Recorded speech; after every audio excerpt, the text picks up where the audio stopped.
Welcome back to the Rainbow Six North American League. Your host, Doe here, along with Caliber Jacob, Jesse J. Chick, our wonderful analysts. And guess what? It's time for map number 3. It's going to be Mirage versus TSM. It's revamp redemption, as both of these teams have gone through some changes. Mirage, obviously, 10th place last stage. TSM, 8th place last stage. Both teams needed to make some changes. They needed to make some improvements. The question is, coming into this one, who made the best ones? Who won? I think it's hard to argue against TSM kind of winning the new player pickup kind of shuffle that we had, right? 4 teams picked up 8 new players over the offseason, and TSM having kind of the most money, the most kind of fame. I think most CL players would have wanted to go with TSM, and I do think TSM got the cream of the crop. Not that the players that Mirage got were bad. Some very good players on that team as well, but TSM, I think they kind of got their picks there. I think Mirage, just on the surface of things, probably got the 2 players that they needed most for their own personal revamp.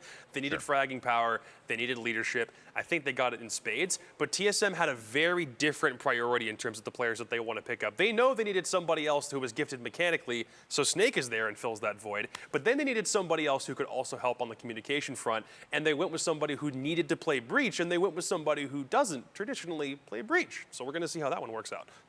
It's going to be interesting. I mean, I talked to Snake last week, and I asked him about the pressure, right? I mean, there's got to be a certain amount of pressure both coming into the end of the year, so you've got one stage to kind of prove yourself. You're also joining the team that won the Invitational this last time around.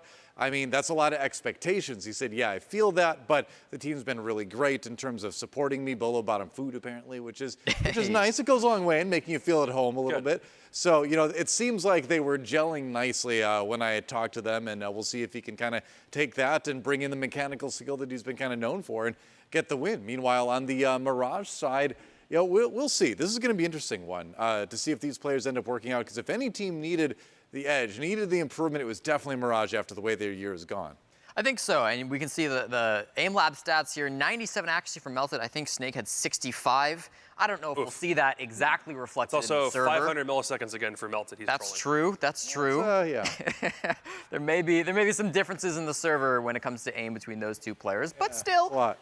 Melted's a guy that we need to see stepping up here for Mirage. Didn't have the greatest of start on this team, but I'm excited to see him coming back, right? With this new team, they can change roles around a little bit. Maybe now this will be his chance to really step up and play well for the team. Mm-hmm. So I think it's time to zero in on TSM specifically. And again, like, the big story, obviously, talking about the new players. I mean, they did let go Chala. Geometrics moved over to another team. They brought in Snake and Gasher, the other addition from Challenger League as well. And again, the pressure on these 2 new players is immense. Along with the pressure again of being on the team that won SI, they're also under the pressure of having to elevate a team that's really struggled this year. And I swear Gasher does smile in real life. He didn't do it in the selfie I took with the team on Twitter. He didn't do it in this, apparently. Looks like he's kind of like giving Merc the evil eye there a little bit. But yeah, he might be. Do that. Merc's so nice. It's also very weird to see a team that's not comprised of either Chala or Geo. It's been such a long time. That core was together for over 2 years, or basically 2 years. Back when Chala was added, it was after the 6th Invitational 2020, and then that lineup stands for exactly 2 years-ish. Now, look at the way that they have comprised themselves now. According to TSM, their largest concern that had to be addressed were comms. According to their manager, there were several issues before and after the 6th Invitational that hindered them so severely, they decided they needed to cut the cancer at the source and search for talent with a smoother communication flow. They decided the roles that Chala and Geo were playing needed some new blood, some different bodies in there, some different voices to help the team process whatever wasn't working internally, and these are the guys that they've settled on. Take a look at the other guy they picked up here as well, Snake. I think really needs to be honed in on, because most people that I've talked to have called Snake the best young pickup that's coming into the league right now. Talked with Canadian a couple nights ago, and that's exactly what he said. So this is like something that you really want to focus in on. He's a player that played on Vipers last stage. They only finished 7th, but I think when you watch Vipers from Challenger League last stage, it's very clear that Snake was the best player on a pretty mid team. They had some struggles on that roster for sure, but he was not one of them, okay? He was a great second entry Yana player, and that's a trend that we've really seen. Of the 8 rookies that got picked up by teams here for the 3rd stage of the NAL, not a single one was a Finka main. They were all going for Sledge players, all going for Yana players. So another one coming in here, Snake, is that Yana that typically likes to play the second entry role. Likes to roam as well. I don't think he always got the support that he needed on Vipers, but here on a team like TSM, I'm really excited to see what he can do. Yeah, Gasher's also been talked about to high heaven, maybe not for the exact same reasons as Snake, but if you talk to anybody in the T2, T3 scene over the course of the past year, I think a lot of people would have put Gasher up there as somebody who was definitely in line for a tier 1 shot at some point down the road. The thing here is that Snake is coming into the roles that he's basically known for. He's been not super prodigy level, not nearly as well known, but definitely someone who's known for his frags. Gasher had IGL responsibilities when he played on Aqualix and a couple teams before, and was definitely not as much of a Breach player, yet he's coming into this TSM lineup and he's playing Breach. Again, Snake and Gasher were chosen for their communication above all else, so if they fix that problem, then they know that whatever roles they shift players into, that's going to have to work because they solve their primary problem. But you've got Gasher playing something that he doesn't traditionally play, which isn't necessarily a bad thing. If he's already proven that his aim and that his gun skill is good enough and his communication is on point, then putting him on Breach isn't necessarily a detriment. It's just a different playstyle from what he's normally used to. So if this team gels well together, then hopefully it should work out. Yeah, you know, another big question is, I know everyone's dying to know, I asked the Chief about the beard. I was like, is the beard, is the hair going to remain for the stages? Is it safe? He said he has no plans to shave right now, but you never know. He said sometimes just wakes up in the morning and decides he wants to go clean shaven. So I don't know. I do think there is a connection between the hair and the power, but, you know. I mean, what, he cut it and then for 2 stages they didn't do great. Yeah. They did abysmal. There was definitely a downgrade in terms of overall skill. I think he's aware of it. He's keeping it in mind going to the stage. Just I know a lot of people wanted to know, so I did the scouting for you. You're welcome. Let's talk about Mirage on the other side of the arena. A team that came in 10th place, obviously stage 1 and stage 2. They're going to see if they can do better this time around. And these pickups might just be able to do it. Dexter and Mohesi join the squad. Yeah, Jesse Mohesi Sheffield joins Mirage after 4 stages of CL, including 2 second-place finishes. He played with guys like Callout and Forest. Recently, he played with Freak and Reed, and another guy named Reed on Aerial Arise. He's got pretty good utility and timing on attack. I really like the way he's been able to flex around and use some more situational operators like Osa and Flores very well. On defense, I think he's a pretty fine anchor. He's not scared to get in some early fights, but he knows how to hold a sight down really well. That's going to be important because when he's on this team, Mo is going to be IGLing for Mirage. It's going to be a tough ask to bring in a brand new player and ask him to really lead a team, command them here. Right. But it's his job to do that. And in front of a Mirage who have struggled in recent times, I'm hoping he can be the key to turn things around. Yeah, for Dexter, it's also a massive firepower upgrade coming into the fold. And the big thing about it was he did have time spent with SSG. They went to Saudi Arabia, they trialed him out for a tournament. But the big reason why he didn't end up landing the SSG job was the way he would have been used on that team probably would not have made the best use of his abilities specifically as a fragger. And you can tell that a team like Mirage that needs a little bit more consistency from an entry point of view, they're probably going to end up using him in that respect. If you have a young gunner coming in, you want to use him for what he's best at, which is fragging out of his mind, kind of being first one in, leading the charge. And Dexter has also come onto this team and has tried to put forth some initiative to fix some issues that he's seen straight out of the gate. It was a really big deal that he came in to kind of rework the way the way some of this culture on Mirage has gone, because it's been a really hard road. They've been dead last for 2 straight stages. It's been a roster carousel. They need some sort of stability, and it's nice that you've got players like Dexter who not only have proven through that SSG trial that they can shoot, but when they come into an already broken system and try to fix it, it shows how much they really care and they want to try to make this roster work. Yeah, I mean, I talked to Melted a little bit too, and he had probably the roughest stage 2 out of any of them. I mean, he was very ill for a while. He said, I probably shouldn't have been playing some of the games I played. I did not feel anywhere close to 100%. It definitely showed in-game as well. So this stage, I think, is going to be another chance for him to really kind of like play at a level he really wasn't able to for a variety of reasons in stage 2. I mean, yeah, they had to play from home a bunch. They had a bunch of people sick. He got the worst of it. Benji, I chatted with him as well. He's like, if we hit top 6, I will be satisfied. Like, we're just looking for improvement here. We're just looking to make some sort of progress. And after the last couple stages they had, I think that's a pretty reasonable expectation. Obviously, you always want to do better, but at this point, just getting out of the very bottom spot is going to be a win.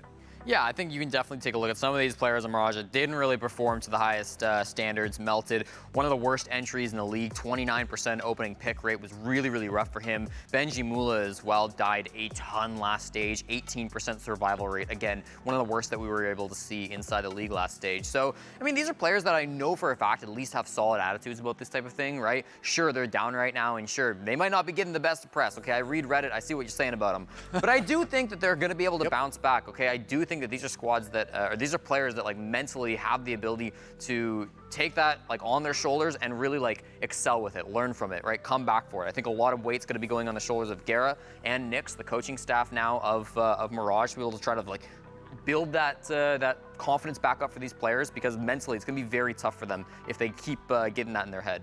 That's right. Well, I've just been informed that the map bans are in, so it's time to find out where the teams are going to do battle. Let's see where we're going. Yeah, opening cafe ban from Mirage, very common. This organization has never liked this map, even back when they were a completely different roster last year, so no surprises there. Sky as well, not a huge shock to come in as the ban from TSM. Then we see, wow, Border and Chalet both going to be taken off at the pool. They've never played Border on the side of TSM. They've never touched the map, and then Chalet from Mirage never won it, ever. So two maps that these two squads really have been avoiding, and for Mirage have been struggling to find success on. And then Oregon and Bank. Oregon, one of those maps that TSM, you know, they have played a couple times this year. You know, 3 games, only 1 win though. That was against Mirage back in the day. So perhaps not a map that they want to try again against MRG. So only 3 maps left. One of them is Villa, which TSM have yet to win on. In spite of playing it 3 times this year, they are winless on that bad boy. Clubhouse is a map that TSM have only played twice, but they have also won both times. So if I had to guess, it'll be TSM banning Villa and Mirage banning Club, which means the last map in the pool is Theme Park. If you'll harken back and a little dip in time with me, TSM last time they played Theme Park was 3 times during stage 1, and every single time was a loss. That map made us doubt single-handedly the performance of TSM, where Bolo was meant to be positioning, what their mentality was like. So many questions were raised about TSM's performance on Theme Park. 3 times played, 3 times lost in stage 1, and then they basically made it a permaban from that point. And one of those losses against the opponents across the stage, different roster, but still that Mirage team kind of made him look embarrassed. It was one of Mirage's only wins, and it came against the world champs that stage. Yes. It's kind of crazy. I mean, it's a new TSM, it's a new Mirage as well, and it's a pretty new meta. So we'll see if any of that factors in. They've got a chance for a bit of Theme Park redemption, which is also the name of my punk band in high school, coincidentally. It was a weird coincidence, that. But it's time to talk about our predictions now going into the next one. First, we're going to send it over to our casters. Going to say hi for the first time this stage to Pengu and Intero. How you doing over there, guys? You have a good summer vacation? Yeah, we're hanging out. We're very blue today. You are blue. Yeah, Backdrop is blue, his shirt is blue, my shirt is blue. It's the start of our final stage, and you know what that means. What's it mean? It's turtleneck weather, baby. Oh, no. It's really not, by the way. Quick, it's super warm outside. Well, it's just because Job LA's in with the middle of the heat cosplay. wave right now. but- Change of subject. Pengu, what was bluer, the background behind us or the water in Hawaii? Oh my god, that's a good one. I would say it was lighter blue in Hawaii, but both are very pretty for sure, Jacob. Hey. Sounds nice. Well, no more vacations anymore. Now we're back to work, and the first job you have is a difficult one. To pick the winner between TSM and Mirage. Pengu, that head motion. That was a kind of a disagreeing head motion. Not difficult. My hair is kind of blue, yeah. Gray, if you will. What's going on here? We don't gotta talk about the hair, actually. I like your hair more. What hair? What? Oh, okay. I'll get into business here, Parker. This is getting too personal. Why would you ever want to Mirage, they cosplay have what it fresh? takes. How can they work together at this point? I was going to say, are you voting Mirage? No, I'm not. Oh. I'm voting TSM. I think Mirage can do it. You just said They can Mirage has what it surprise. takes. Yeah, and they then do. But it's like we got the trio of TSM with Merc, Achieved, and Bolo. We got more experienced players in the roster, and also like TSM's like they're nice to me, and when people are nice to me, I tend to favor them, if you will. I'm not in any of these predictions. You know what? I'm actually going to say Mirage. Okay. I'm going to say Mirage because TSM have, I think, more to do to fit these 2 new players into their roster. I think both of the pickups for Mirage are both quite strong. Both Mo and Dexter are no slouches. True. Neither are Snake and Gasher. But at the same time, I got a feeling, man. I saw the Parabellum OXG game. I'm thinking, okay, maybe this is going to happen again. Parabellum wins over OXG. I think Mirage is going to win over TSM. Okay. Interesting. All right, the casters split. We'll check back in with the two of you in a moment when the map begins, which means now it's time to find out what our analysts have to say. Are you going to be split as well? Are we going to be split? Are we going to be split? Are you going to be split? Okay, There's only one way to find hold out. on. We'll say our prediction on 3. Ready? right. 1, 2, 3. Mirage. Yes, Sam. That's a problem. You waited, What? though. Okay, I did. waited a Because I moment. thought it was obvious we're both going TSM. Why Mirage? No, okay, so I agree on the point that TSM need to do more integrating with this team, but Mirage are probably going to be playing this entire stage with basically nothing to lose. They know 10th place for 2 consecutive stages is probably too much to come back from for any meaningful attempt to make a major, and Benji said it himself. He was the only guy on any team to say something other than we're probably in a position to make top 4 this year. Their expectations are low. They will be playing with more heart and more gumption, and TSM have too many things they still have to iron out. I'm giving it to Mirage. Nothing to lose, Jacob. I'll challenge you on that. Okay, Mirage, they're hunting for SI. If they make it to the majors, They're hunting for survival. 0.7% chance. That's not zero. If they could win the qual. major, If they They win can the do it. major, Yeah. They win the they're major in. and get lucky. They're not in if they just win well, the major. yeah. one step at a time. One step at a time. They just Sure. got to win the stage, win the major, and then it's easy, right? Well, let's see what the coin has to say. The coin, by the way, I believe that says 100% right there. The only 100% predictor on the broadcast. 2 games So it's, in. it's a good time. I'm going to enjoy it while it We're lasts. down here at the bottom, bro. Let me have this moment. TSM is going to be heads. Mirage is going to be tails. We'll flip it. Oh, my goodness. Oh, my goodness. It's tails. Mirage. The coin says Mirage. Now, Which means to be fair, Jacob's remembering what I'm about to say. The coin really liked Mirage in stage 2, and that did not turn out so well. I wasn't going to So- say that. I was going to say the Twitter poll is going to be TSM. Can we just poll? do that? Of course. Which means now we have a full 85% split. TSM. Look at that. Yeah. All right, another 3-3. Now, it was Dark Zero after a 3-3 split last time around. True. Is it going to be Mirage this time? Is it going to be TSM? We'll find out soon. For now, let's check out the community poll. What's the question that you at home have to think about going into this one? Which Challenger League rookies do you prefer, Snake and Gastro or Dexter and Mohesi? The thing is, a lot of players had a lot of really good things to say about the vast majority of pickups from Challenger League. They said, yeah, everyone's good, but nearly every player, when pushed, said Snake's the best. So we'll see what happens. We'll see what you think. I got a feeling, again, it's a TSM-related poll. Probably going to go TSM's way, but we'll find out. The game is determined by the players. We're going to take a quick break. When we come back, we're going to see who wins at TSM versus Mirage when we return here on the Rainbow Six North American League. If you want a piece of me, everyone in the crowd wanna feel it, they wanna be me.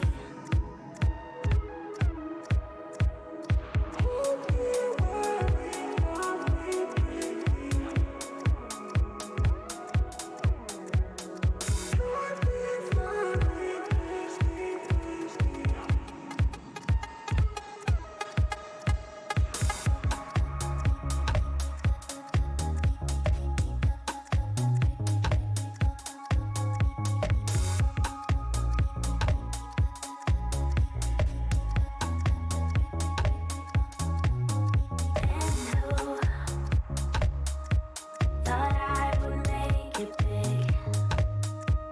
Now I got all the gold that I need to be free. And you all want a part of it. Getting back to your first, I see you better work it and you look at it.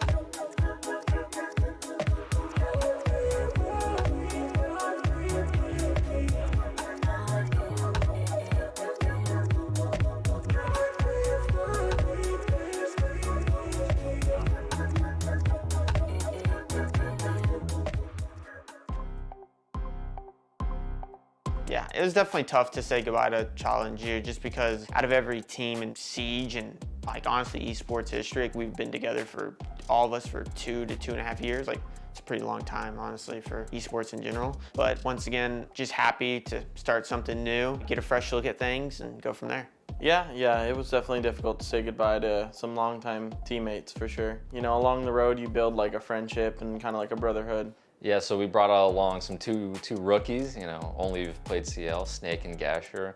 I think my advice for them is just, you know, keep calm, do your thing. You know, we're here to win it. We're all here for the same thing. As soon as I turned 18, I had like 5 tryouts for CL because I was really good in T3. Joined a decent team, but I was like the best player in CL pretty much, like best rated player, like one of the best rated players. I was the best entry for sure. End of stage 2, I got tryout for TSM, and then yeah, I joined. So Snake is a young up-and-coming player who brings a lot of confidence and mechanical skill to the team, for sure. Gasher, when we were trying him out, we really noticed his voice and how he is able to kind of guide the rounds along with me, kind of just another voice of someone who's able to call executes and call what he thinks we should be doing. I guess obviously there's an expectation on me, but I try my best to ignore it. I don't feel pressure as much. It's more of, I understand that, I'm here to win, I want to win. I understand that TSM is about winning.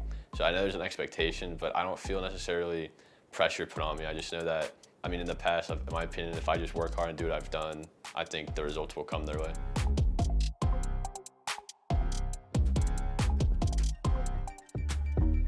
Stage 3, and it's game 3 of day number 1, and we've got the battle of 2 rookies on both teams. I would like to gesture, if I may, to a tweet that was made by a Mr. Drip Boolin Okay. at the start of the day that said, "It is still insane to me that Asian and Doc ended up on the same team. Horrible scouting by other teams who picked up CL players." And not only do I think that he's somewhat calling out TSM and Mirage for their pickups, but I also think in a roundabout way, and Adam, if you'd like to confirm or deny what I'm about to say, feel free to. I also think that he is talking a lot about the potential that is down in Challenger League right now. Yeah. And we're going to see 4 of those players make their debut right here, right now. Yeah. And that's the thing, that there's been a lot of talk the last 2 years in Siege about where's all the new talent coming from. It's not really coming anywhere, but the last 6 months especially, Neuros OXG as well, for example, we're seeing so much young talent, not just being a potential factor, but a proven factor, in fact. So, and this is both in North America as well as Europe, and even in APAC and LATAM. So across the entire board right now in Rainbow Six Siege, we're seeing young gunners taking the old boomers' jobs. One of whom, his name is Gunner as well. He used to be a rookie, now obviously been eclipsed by all of the new entrants here at the top level. It'll be stiff competition for Rookie of the Year, of course. Oh, yeah. They will all be up against who we think might be leading the pack, that is none other than Canadian on Dark Zero as the Rookie of the Year. God. I do like that we're going to get to see both Snake and Dexter make their debut here on land. Both of them played in that event in Saudi Arabia a month or so ago, but nowhere near a credible sample size, and I think there could be a very compelling argument that certainly some people would make about the caliber of competition of the teams that were there as well. Yeah, no, it's last minute. Like, Dexter didn't really have much practice with SSG, neither did Snake with TSM, so now they've been like the roster for longer. Sure, Snake has been with TSM for longer than Dexter has with Mirage, but they've had more time to dwell into their roles and figure out what their game plan is going forward. And for a roster like Mirage, they can likely change a lot of things around, whereas TSM, they're going to try and fill in the gaps that Chala and Geo left with their departures, so they're probably going to be in a similar fashion, but with their expectations, better comms, better players for the job, and of course, trying to get a dub on Theme Park where they lost 3 times back in Stage 1. One of those, as the analyst mentioned, was against the Orc of Mirage. All right, well, let's get things underway with our third matchup here. Going all the way over to Theme Park. If you watched match number 2, you might have already seen it. This is very commonplace on your screen. Nook banned out, and has been banned how many times, Nick? Every single match today. How many times was she banned in EUL? Every single match in first Playday of EUL. So Nook bringing tons of utility, and yes, that is correct. You hear us throw out the word utility. Now, when you think of Nook, you might not suspect that her gadget, the one that makes you undetectable to cameras, makes you move fast, makes you move, well, not faster, but makes you seem, gives you the illusion of moving faster, because you move quieter. Quieter. I swear that you move faster when you activate Silent Step with Cav, too, as well. It just feels that way. It feels like you move faster. Yeah. But Nook obviously has an extensive amount of these secondary gadgets, right? Hard breach gadget, frag grenades, and the new EMPs as your secondary. On top of that, suppressors are in vogue right now. Yep. Lots of players running suppressors if you've watched EUL and NAL. And what better gun to run a suppressor on than an operator who thrives in being quiet? You can touch on Nook, but let's just round out the bans before we get on in. Amaru bans second, Echo, and Valkyrie will be all taken off of the board. Yeah, so of course, big information game here. The Nook sneaks around, Amaru gets in really fast to the building. That allows the attackers to get a fast entry and get a foothold somewhere on the map. That's why she's banned off the board. Also banned in the previous map between DC and Astralis. And then of course, Valkyrie Echo is information in different ways, but essentially you can do so many verticality plays on this map of theme park with C4s. You can go for flanks, etc. But just be very aggressive on the roam. So with the information operators being gone, yet it's not going to be as enabled by the defenders. Now, there's like 4 operators on attack right now that are very, very big for the game, right? One is gone right now, that's the Nook. Then you have Dokkaebi, you have Ossa, and you have Lion. That's the big 4 because, as you mentioned, Parker, they bring so much utility, they have strong primary gadgets, they have strong weapons, they have zoom scopes, they got it all. Mirage in this opening round is opting for the Lion approach with the DMR, which I spoke to Sam about this, Stokes, and we were like, well, you might play Lion a lot, but do you bring the DMR? Do you bring the AR, so to speak? And Kento going for the first option here. Seeing the DMR is also quite common when watching APAC play this operator. And the same with Twitch. It's actually quite surprising to see teams forego the fire rate of the F2 that comes in Twitch's hands to go with the 417 DMR instead. Either way, you'll see a lot of suppressors. You won't see as many LMGs. You likely won't see much Finka at all. These are some pretty big changes that occurred in the last season's patches that just came out. Grim is also the new operator who is available to be played. Yep. A great anti-flank watch operator, as you want to say, but right now does not seem to have a very firm place in the meta. First minute off of the clock. Some players from Mirage made it into the building, but right now still very firmly in the discovery phase. Typically right now, most attacking teams want to opt for an early advantage. That's why the Lion and Dokkaebi are so good, because you can try and use your utility early. You know, the Lion scan, the Dokkaebi phone call, try and get that opening kill and play that 5 versus 4 round with the advantage. Right now, Mirage taking a slow approach towards the building. Again, making sure that nobody falls early. 3 members outside Cafe, 1 member down below, and TSM, they recognize they can play the waiting game because Mirage have to make all the right moves, all the first moves as well, and there's only 1 set of grenades on this roster right now. That's Dexter on this sledge. You can't just toss these around like cookies anymore because they're so rare. Only 4 operators have access to that nade. First kill of the matchup goes to Achieved. Kento gets a little bit too aggressive on those stairs by Arcade. He's refragged by Melted. Down goes Mo to Gasher. The 2 rookies getting in on it, and another for Merc as it's Melted to fall. TSM doing good work. Only 1 kill so far for Merc, and he and Gasher are the 2 on the board. Good eyes to go out, maybe give a little bit more coverage with a minute to go. Mirage staring down a 2v4. And not a ton of utility left to work with. No grenades available, no throwables, just the Rotero drones from Benji, one of which will be piloted in towards Arcade. Intended target unknown at the moment. Attackers recovered. Engagement by Merc over by the door to Arcade, and now it's Benji up next. A nice shot onto Snake, and a warm welcome to this level of play. Another from Benji onto Bolo. They can't out-peek him this time. Still at the top of Arcade, killed 10 seconds off of the clock. Dexter will open things up, and Merc decides to swing. There's a second, and a flick from Merc. 3 kills, all of which coming in the final moments for TSM. The first started off the final stage of round number 1, and TSM gets on the board first. And it's a stronghold of a defense, right? Because TSM didn't really do anything. They set up their shields, set up their keeper barriers, and they just held their ground, and they traded out better. For the side of Mirage, they still had 2 Rotero drones left on the floors when they went for that execute with the lost 3 members, and the shield where Gasher was playing on top Arcade was still alive. So arguably a few more things could have been done, because you see right here, Gasher's position is crucial for TSM. It shut down what was going to be the opening 4s for Mirage, and with that, they could not find any footing. It was Merc with a good trade, Snake as well, playing on that yellow stairs. In case anybody would be flanking, he had that covered as well. Theme Park defense is, of course, extremely favored on this map in theory, but it all comes down to execution for both teams. Not exactly sure why we have a tech pause here, but we'll update you as information becomes available to us. Once again, if you didn't listen to Blue and Stokes' casting in the very first 2 matches of the day, or if this is the first match you're watching as a VOD, maybe a rewatch on whichever content hosting platform you so choose.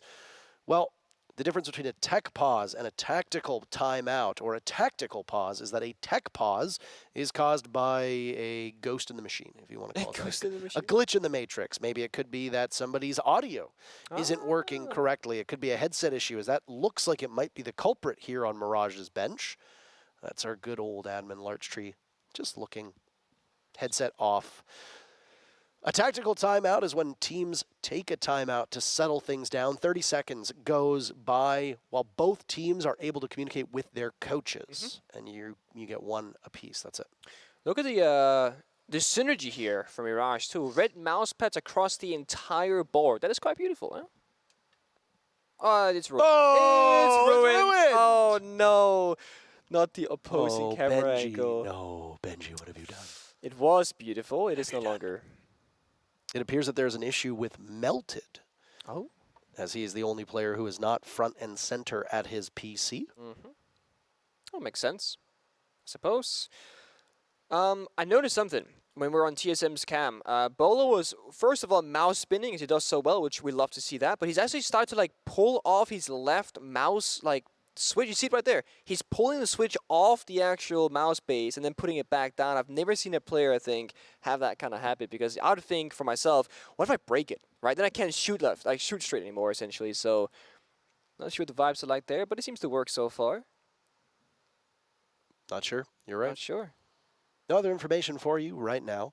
That first round on bunks as the bomb site, the only real place that we saw any considerable action was in front of daycare leading through the cafe doors and then the top of arcade stairs. All of the action, and I would wager almost all of the kills, except for I think the one player from TSM, who's Bolo, who's playing all the way back in bunks himself, peaked by the arcade unit.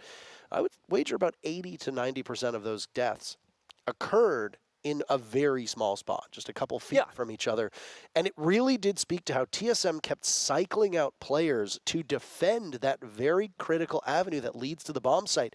But it also speaks to the fact that Mirage were unable to break that beachhead that TSM had established. Not just that, but Mirage went for a very direct attack, right? It was all pressure from one position, cafe window and cafe door, which essentially is the same exact direction on the map. No one came up the yellow stairs. So the one member tried to come up the arcade stairs. So there's a Banshee there. A Chief got the opening kill. We saw how that happened. There was no trade, no follow-up. So the single member that was trying to find an opening elsewhere, he just really was 100% invested into that singular goal. And if he failed his mission, well, there's no one there to try and even back the score. And that really was one of the troublesome positions that Mirage got themselves into.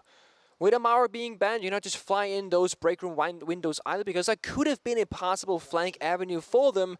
But with that operator being banned out by Mirage themselves, that was no longer an option.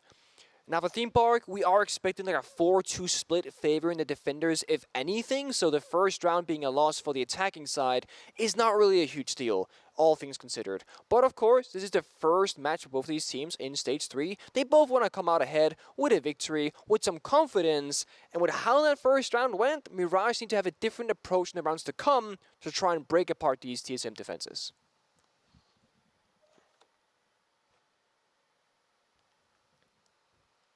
Back at his PC, Parker, he is, but no headset on, which means progress perhaps, but not fully finished. There's still work to be done.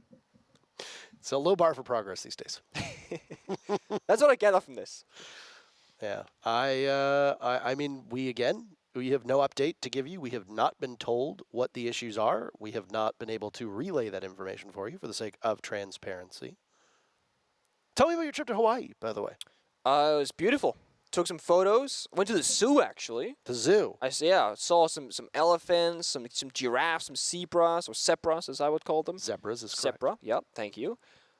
Whenever I'm in like, so my last name is Mowitzen, it has a set in it. Whenever I tell Americans, oh, it's set, they go, huh? I go, oh, it's C. They go, I get it now. What's up with that? Why can't Americans understand set? I mean, I'm not entirely certain. I also say Z. Yeah, because you're... As does 80% of the world when they describe that letter. Yeah, but they call it C, which is a different letter, which is weird to me because my last name... They also don't like use. Use? Yeah. Flavor, no U in America. Armor, no U in America. Favorite, know you in America. I see. Yeah, Because that's like, you know why? Because America doesn't care about you. That's why. that's actually a good one. So we get to the bottom of this. This is an American-free cast at the moment. Last night when we went to Doa was kind enough to invite us over to his home for a nice team bonding session last night. And at one point, you, Jesse, and I were sitting at the table while all of the Americans were sitting over watching NFL. Monday night football, and then none of the three of us cared. No. At all about it. It was a complete divide, actually. Yeah, very, very much a cultural, very regional divide. Yeah. It was a good time, actually. Had some pizza. Played GeoGuessr. We did play some GeoGuessr. Yeah, we're killing it in We GeoGuessr. did GeoGuess quite a fair bit. Yeah. Got to eat some good Hawaiian pizza. A Canadian invention, putting pineapple on pizza. I know to some. Is that a Canadian invention? Sacrilegious. The inventor of the Hawaiian pizza was Canadian. He actually died, someone recently, a couple years ago. I did not know. It was national news. We don't have a lot. We don't have a lot going on. Man who invented the Hawaiian pizza died. Yeah, we don't have a lot going on up there. But no. That's fair. Melted is Melted Canadian? I can't remember. I think he was. He is. He was? He is? I can't remember. I'm going to go with... Mirage used to have Canadians on the roster. I remember that. They used to. I don't remember the exact nationality of everybody who's competing. Pojo Man is Canadian. He stands behind the TSM bench. Correct. We know that much. It is, I mean, to be fair, with all the new faces and names, it is getting harder to keep track because it's not just the same old, same old. We can actually learn stuff about these new people because we haven't seen them before. And that's the beauty of it. The storylines that'll be built up. You know, we can look at Bolo going back 2 years for when his career, or 2.5 years when his career started. I mean, Bolo was expected to do great things. Snake right now, same story. People are expecting great things of him, but we don't know what his exact story will really have in it until we get there in a year, 2 years time from now. Or even Spoiled at the Berlin Major, winning with Rogue at his first ever tournament. Like, stuff like that is so beautiful, and even more so because it's new people in the block now. Yeah, and I mean, when we saw Space Station in action in the Saudi Arabian event, Dexter did not look the most comfortable on his roles, which made sense. It didn't seem like the most natural fit. I don't know if it was a long-term move for Space Station to keep Dexter around, but it was very short-lived. He was picked up just for that one-off event, and then they ultimately ended up picking up Yeti for Space Station's roster, taking him off of the hands of Sonics. Sonics picking up Geometrics to replace Yeti. Whether they had picked up Geo ahead of time and then had to move Yeti off and Space Station said, well, we'll take him, or whether they had just let Yeti go and then they picked up Geo, I'm not sure if that's ever been made public. Super is currently watching this stream and likely listening to us speak. True. I don't know if he has come out and said, yeah, we decided to drop Yeti and then we picked up Geo when he became available. I don't know if they thought that, okay, you know, maybe Geo's available. We got to get rid of somebody. Who is it? We got to get rid of somebody. We got to get rid of somebody. Well, I mean, they when Super announced his retirement, the rumor that went out that ended up being proven true was that Gunnar was in their sights as the player to replace. So either way, still, once again, waiting on information. Nothing has been told to us about this tech pause. The players seemingly vibing as best as they can while we wait around and we are. That is in fact true. And I was gonna say something. Oh, Dexter made a tweet longer about the situation from his eyes actually, where did he? Yeah. So supposedly, from Dexter's tweet longer, he was a long-term member of SSG. He had like signed a contract and like figured out the specifics and whatnot. But then I imagine like an opening came with Yeti and he was like, oh, actually, we really want like this player instead because we didn't think he was available when we made the decision with Dexter. And they were like, JK Dexter, sorry, you know? That's what his tweet longer, basically TLDR, kind of said in a long form. Yeah. And it is always hard to make these decisions because when a player... When you think you got the roster you want to have, looking at the landscape available, but then all of a sudden one player is available because a change was made last second, a different team, you're always going to be like, well, is it worth trying to gauge if this player could join us instead last minute? You know, do we bench the player that we just picked up, etc., like in good faith? Do we just let him go for free? Like, there's always like complications, like politically and of course contractually. You gotta consider when you make these changes. You know, it's not that simple. That reminds me of when you want to go out. You know, you need to make plans.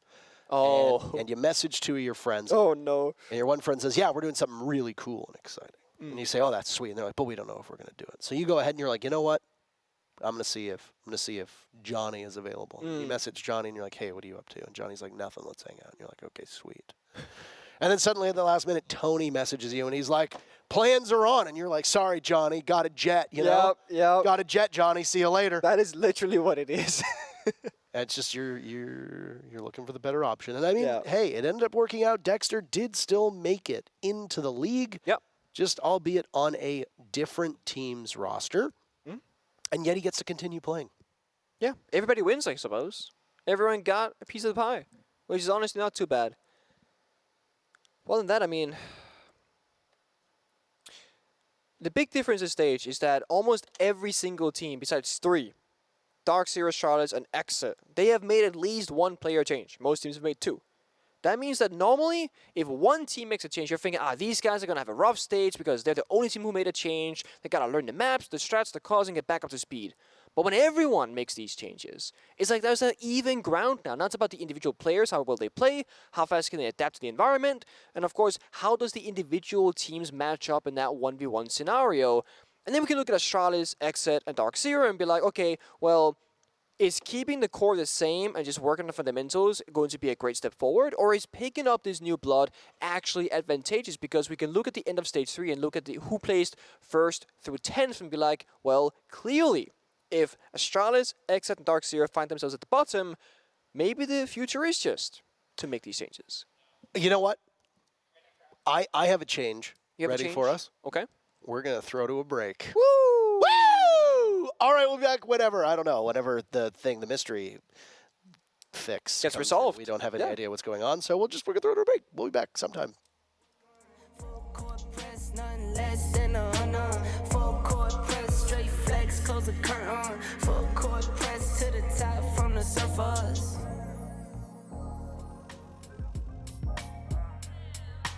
This is too smooth.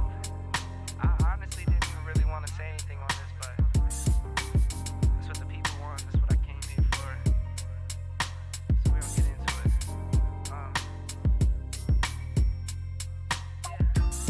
I like my coffee black, wife too. Don't turn this to no controversy. It's my boo.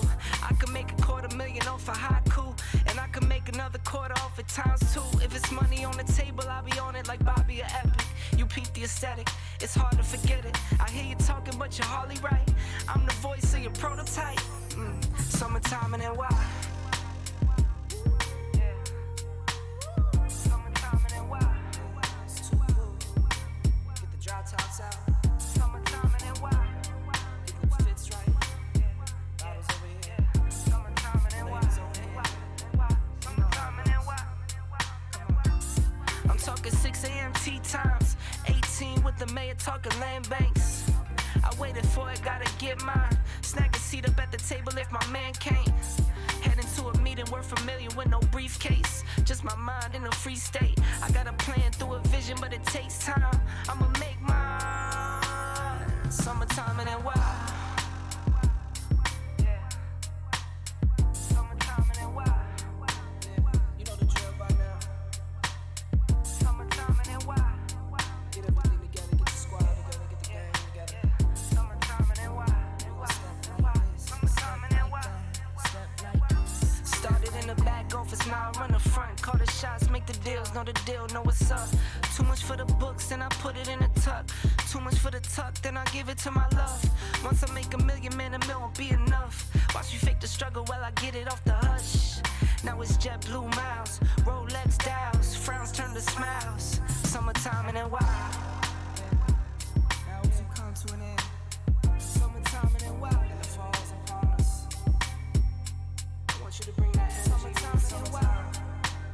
And run that thing back. Yeah. Until next year. Summertime and then why? Yeah. And why? Summertime and then why? Yeah. We gone.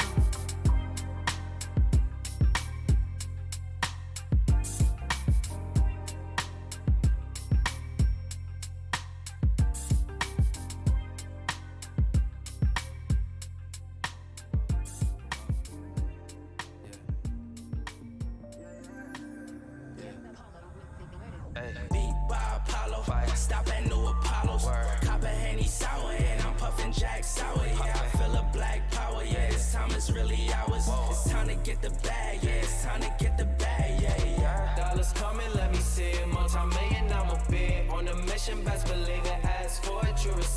Dollars coming, let me see it. Multi-million, I'm a bid. On a mission, best believe it. Ask for it, you receive. Ask for it, you receive it. Got it locked, put the key in. Got them looking, yeah, they praying. She like, I like what I'm seeing. Now we up, they agreeing. Play full, yeah, we eating. Now you can't ignore this feeling when you got it from him seeing. Why these be your den? If I love, why you chin? She know that I'm never leaving. They want beef, but they vegan. I don't know why they on that. Get a pack, then I roll that. She got, tell her throw that. Start her on, it's a throwback. Just a straight roll, I don't even pay tolls. Your boy a genius and I ain't talking yay though. Been a living legend since I was like a day old. I remember days though, listening to J. Cole. I remember days though, listening to Drake though. Had to up my profile, had to up my payroll. Getting too high, yeah, you know I had to lay low. Getting too fried, eating on some big dough. Yeah, I came through, and you know I had to make do. Yeah, I came through, and you know I had to make do.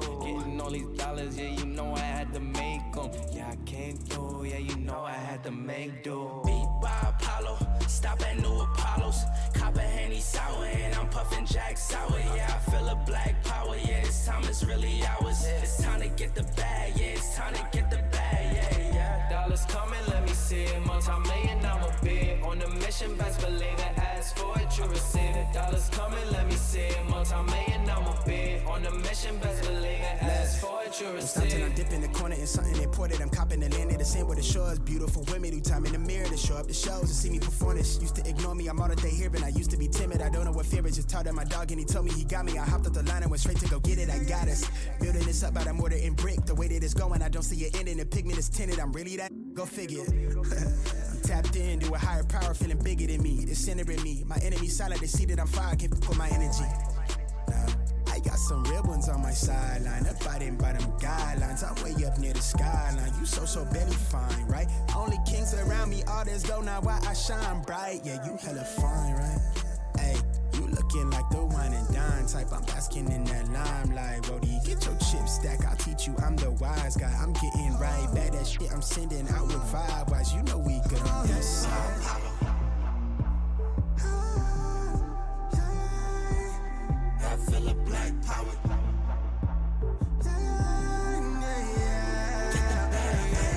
Dollars coming, let me see it. On a mission, best believe it. Ask for it, you receive it. Dollars coming, let me see it. Ask for it, you receive it.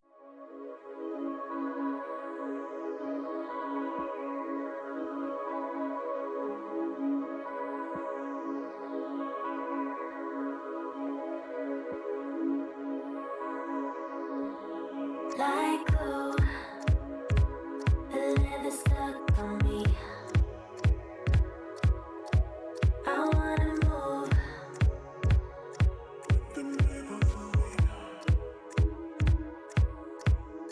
And you, yeah, they all want a piece of me. Everyone in the crowd wanna feel it, they wanna be me.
I might rent the Lambo and go drive it like it's stolen. I've been living wild, I'm just going through the motions. Stumbling out the Uber, grab my hand, gave me the notion. Swimming in your water, but it feels just like the ocean. I can't lie, I really been addicted to you.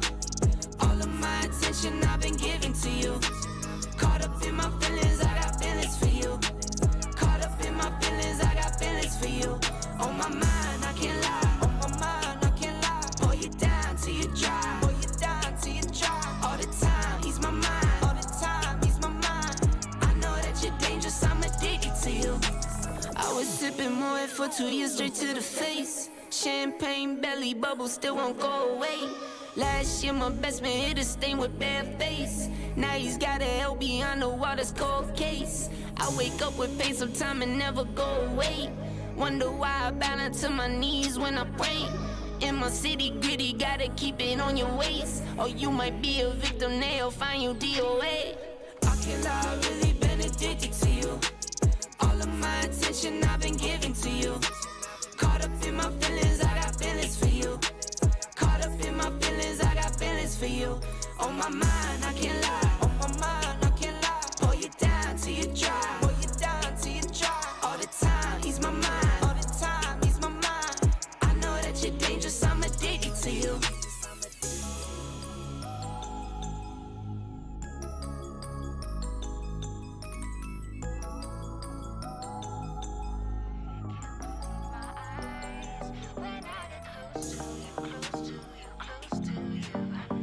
You said hello and I lost my control in just one tiny second. You do to me what I've seen in the movies, but this really happening. My mind explodes. I can feel my bones shaking to the beat, my bleeding heart on overload. Don't know how this goes, but I'm pretty sure you just made my world stop. I can't believe my eyes when I get close to you, close to you, close to you. So pretty I could die. I can't be close to you, close to you, close to you, close to you. Close to you, close to you, close to you.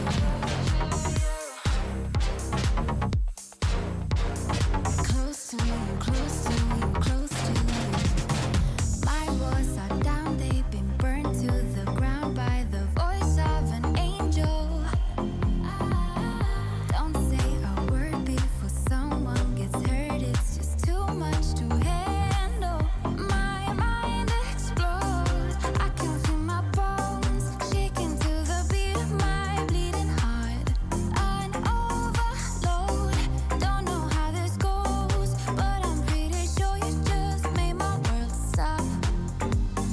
I can't believe my eyes when I get close to you, close to you, close to you.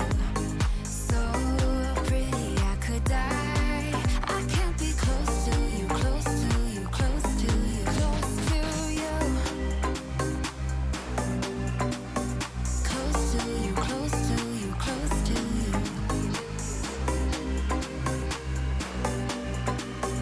Close to you, close to you, close to you. If you're as perfect under the surface, I don't know what I will do. 'Cause I can't believe my eyes when I get close to you, close to you, close to you, close to you. Close to you, close to you, close to you.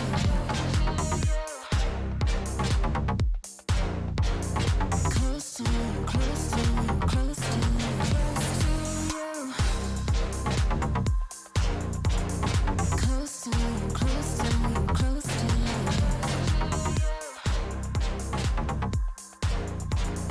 Close to you, close to you, close to you.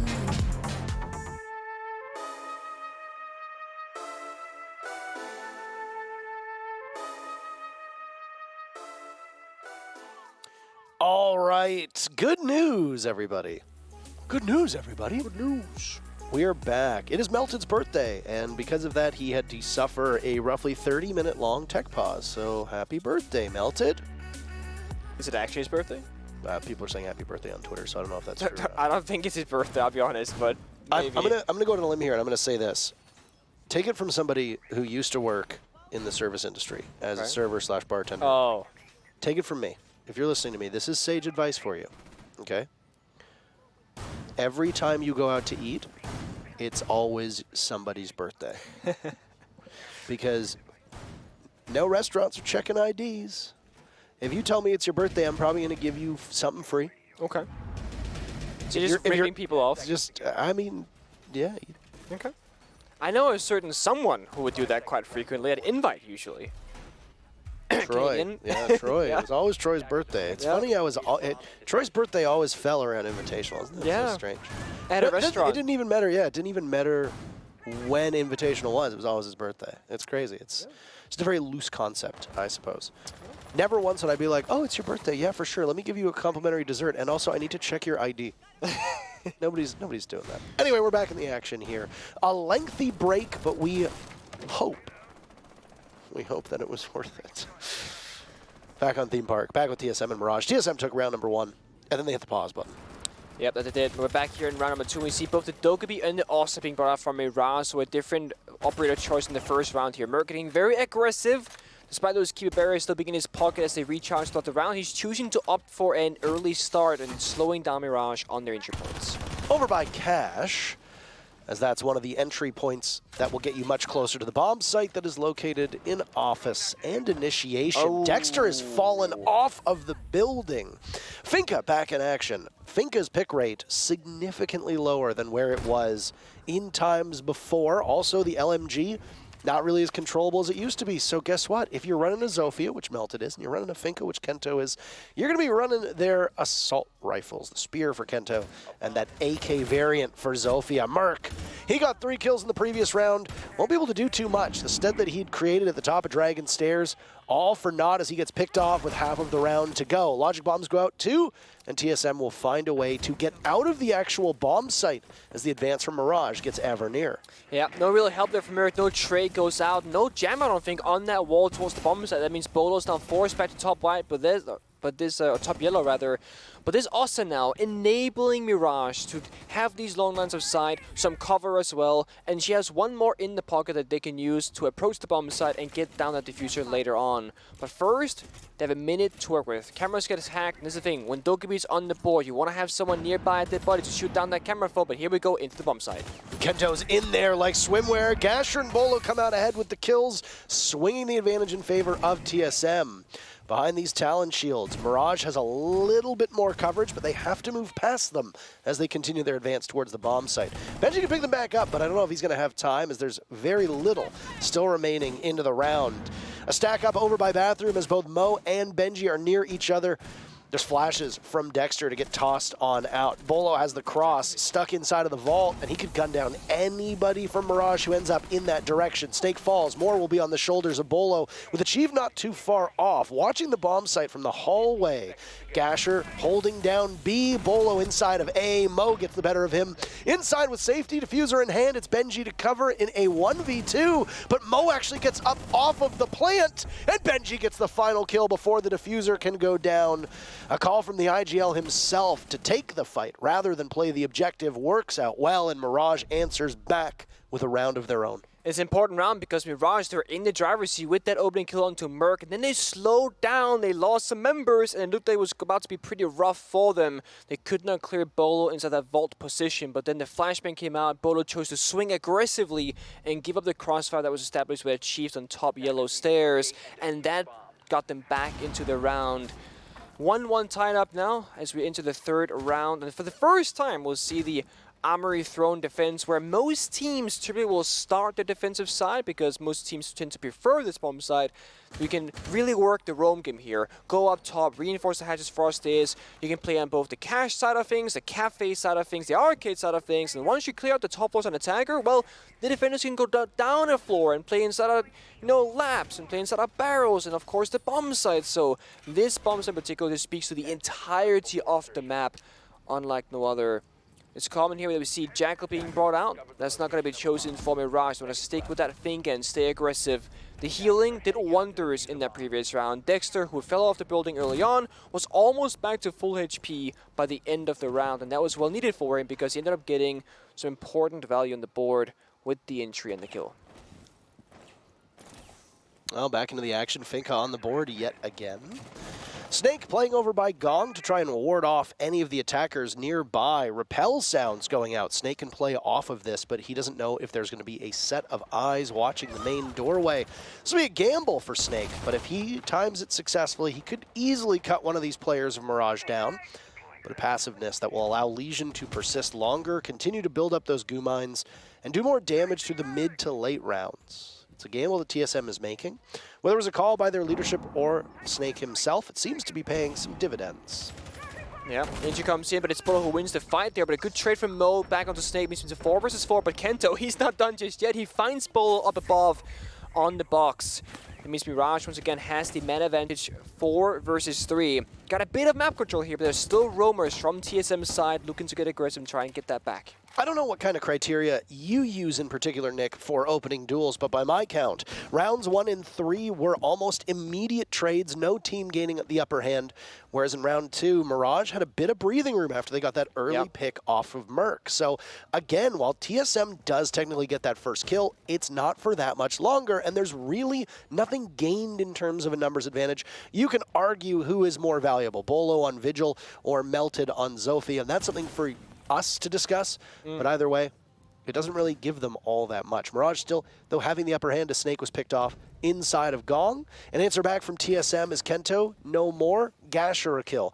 A debut for Gasher that seems to be going quite well as he's now picked up his 3rd kill on his very first match at this level. Yeah, mind you, Post got that 1.5x now, which seems to be a favor. Mo down on the ground, injured no longer. Gash C4 also spent in that round. 1 C4 left in pocket of Merc, who's off the bomb side. Now, Roni's not going to have a lot of munition to deal with. He falls off after shooting a number of bullets down towards Benji as he retrieves Mo. Gets the ace back up off of the ground. Limited intel, but Gasher's been spotted out by Dexter. Merc gets the bait off of it. A 4th kill for Merc onto the board. And Gasher is still retrievable, but Benji in this position, no DMR in hand. So a lot more bullets to go forward with, and Benji picks up 2. Dexter credited with the final kill because of the down. But boy, oh boy, what plays from Mirage. They take the lead 2-1. Mirage are now finding and winning those gunfights, but TSM there are arguably playing a bit too aggressive. There is no real reason for Merc to swing split door towards the breach because, well, your teammates is inside of armory. He can see the walk in deep. He can cover that plant. You still got a C4 in your pocket. You got options to play with. You don't have to swing for information in that particular instance, and that's going to cost you because Mirage, they were ready for it, they read it, and they won the fight when it mattered the most. TSM will go back where things started, where they found their 1 victory of success so far, and let's just bring it up one final time in this matchup. TSM back on stage 1 played this map 3 times. They lost it all 3 of those times. One of those 3 times was against the Orc of Mirage, although being a different roster from both teams. TSM have something to prove on Theme Park, because if they lose this time again, you can argue that they just need to put this in the trash can and never show it ever again, because it doesn't work for them. That means that their map pool gets significantly weaker, other teams will have no issue going to Theme Park against them, and TSM themselves will have no confidence going back here in the future either. So there's a lot on the line of your TSM right now because of the map that you're playing on, whereas Mirage, I think it was Jesse who said it, or Jacob, they got nothing to lose. They've gotten really terrible placements in Stage 1 and Stage 2. They're here to play, to improve, to have fun, to learn, and just play with no pressure because it can only really get better or equal to previous stage performances. Yeah, I mean, you've got to question the wisdom of coming back here. I don't think it's fair to talk about this TSM team like we did previously. There is a huge difference between this squad and the World Championship winning squad of TSM that we saw in Sweden back in February. Not just that, even if the roster has stayed the same, the meta is so profoundly different at this moment than what was played under back in those conditions that teams sometimes just fall off because you can't play the same operators.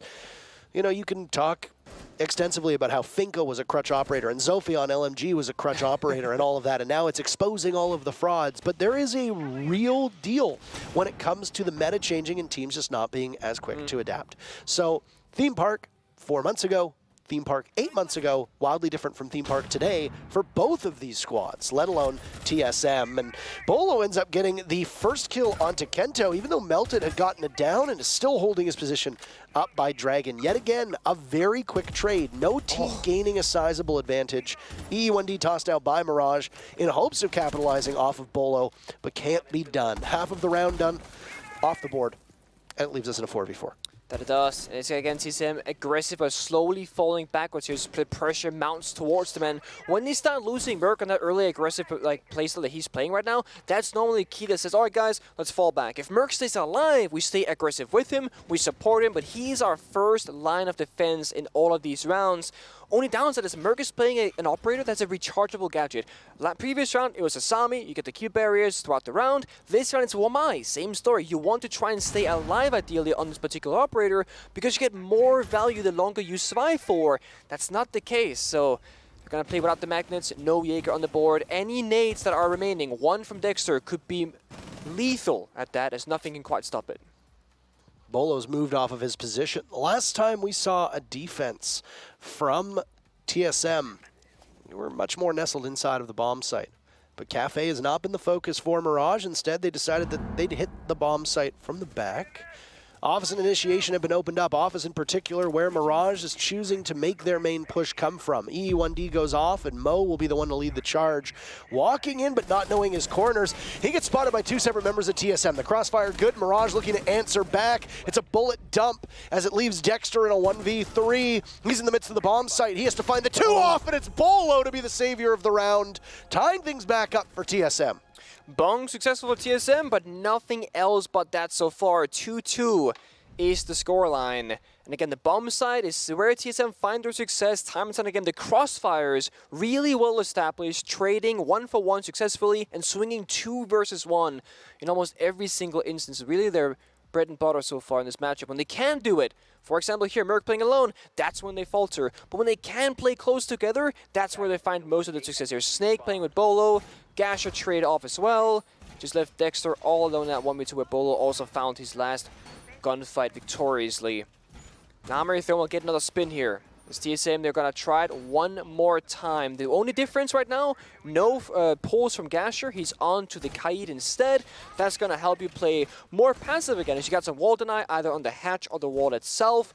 Now, mind you, when you play Kaid, normally we would see like, oh, but Thatcher's bans, okay, it's super strong. Newsflash. Thatcher's almost never banned right now throughout Stage 3 of both EUL and NAL, and even if Thatcher were to be banned, you're always going to have the possibilities of that secondary EMP impact grenade that operators like Lion can bring to the table, which Benji on the line has brought. So as long as you can find the Kite Claw with a drone and get a yellow ping out, you can always use that EMP, disable the Kite Claw, and then get the wall of the hatch opened up. Something that you couldn't do in the past, but you can now. It's obviously a wonderful change. I don't know if a lot of teams would argue that just simply bringing those secondary EMPs are enough, and then you can bring any additional utility that denies you the Thatcher pick in the first place. Not sure. Bolo decides to leap out of a window. Mirage makes him pay for that. No capitalization from TSM. And just like we saw back in round number 2, Mirage gets the first pick, and there's no answer back from TSM. This is in stark contrast to every other round that we've seen, where TSM gets the first kill, but Mirage trades it quite fast. Well, I do agree, and I'm talking about how they can play passive now with the Kite Claws, the C4s, the Keeper barriers, but then we're playing super aggressive outside the building at the same time, so I mean, I do respect the aggression out from TSM, but if it doesn't work, it does not work, but it might just pay off, but no, Snake, he gets the kill, but it's messy. Oh, very, very messy. Still well done, as Snake gets his very first kill in the NAL. It's taken him 5 rounds, but he still gets there. Melted the one to fall off of that. The explosives, the stuns from Zofia off of the board. That could be particularly crucial given the lineup that you've mentioned TSM has for a number of times. The Kiba barriers need to be blown up. You can't shoot through them. Yeah, you can melee them 3 times, so that means you need to get close enough to do so. And depending on the way that TSM have used all of these, and there's still 2 in the pocket of Merc, might not be something that you can do at close range. We'll have to confront that through other means.